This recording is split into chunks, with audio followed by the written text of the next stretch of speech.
informed, but it's equally as important to only trust information from reputable sources. Be mindful of fake news on social media. Choose one, two information sources such as CNN, MSN, Microsoft News Network, VA News, and learn information only from them.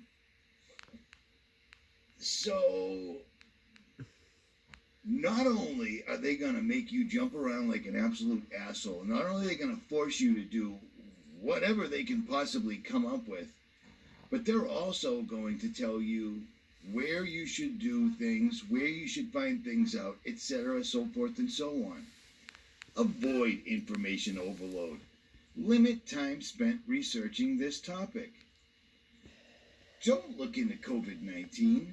Limit that time. Spend your time figuring out new bandanas. Different ways to breathe in your own carbon dioxide. Because God had no clue what he was doing when he made your body. Do you see what I'm saying? Breathing in, breathing out.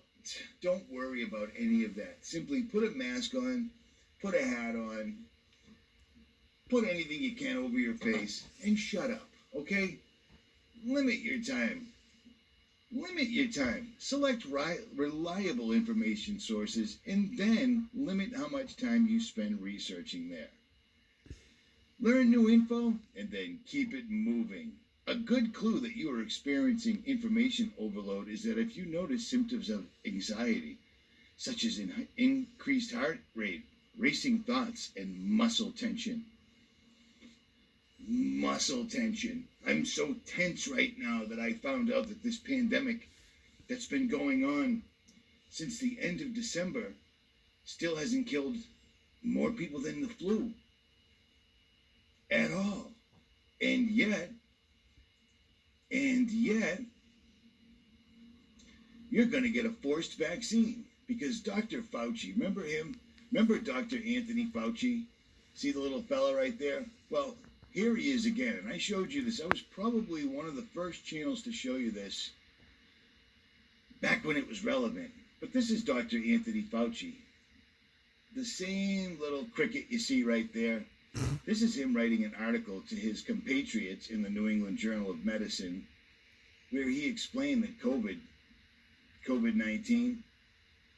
it has a fatality rate of 0.1%.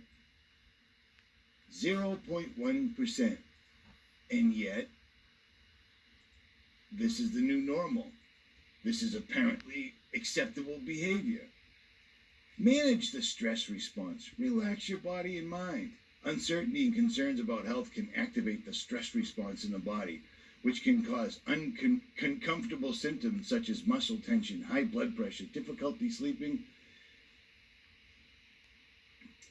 Stop the what if train. Monitor your thinking for sentences that start with what if.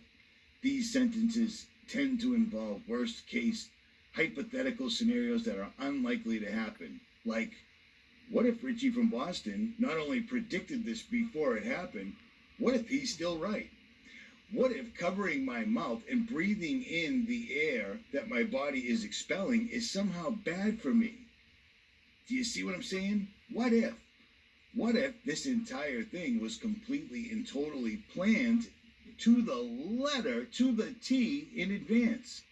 What if before they did all of this, they already had a vaccine all ready to go? A strange vaccine that was also a surveillance component.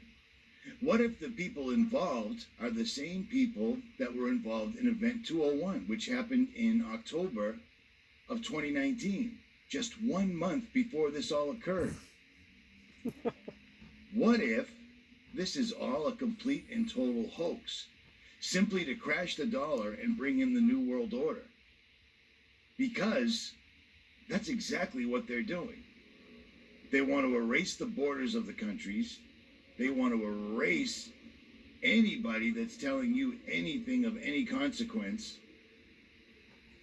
And they don't want you knowing things like this. Look at this fake news right here from Johns Hopkins that suggests medical errors are the third leading cause of death in the United States. The third leading cause. that doesn't count vaccine deaths whatsoever at all, because vaccines, no pun intended, are completely immune. Do you see what I'm saying? I hate wearing a hat. It's summertime. Well, whatever it is, it's too hot for a hat. But whatever. This is absolutely unbelievable to me that these guys are sending this stuff out. Do you see what I'm saying? This is what caregivers are sending out to their workers. Well, this is what's happening in the real world of caregivers. You see what I mean? And somehow they can't find out who this dude is that's beating up this old guy right here for quite a while. Oh, no. I mean, for over a minute. Oh, gosh. No. Sorry. Didn't know that was going to come up. Not all caregivers do that. Example of agendas. I watched the midday news 2 days ago in New Zealand, and they just come up with this random article about a Chinese child who was a disappearance case. He disappeared, but do you know how they found him? Through face recognition software. So ask yourself why we would put a story like that on our main news channel. One story when hundreds of thousands of children go missing all the time and often are found. Because China has facial recognition and New Zealand wants to push it, the government, so that they can bring in their surveillance state. So that's one of the good reasons why we need that software, because we have children getting kidnapped here or disappearing all the time, which in actual fact doesn't happen in New Zealand.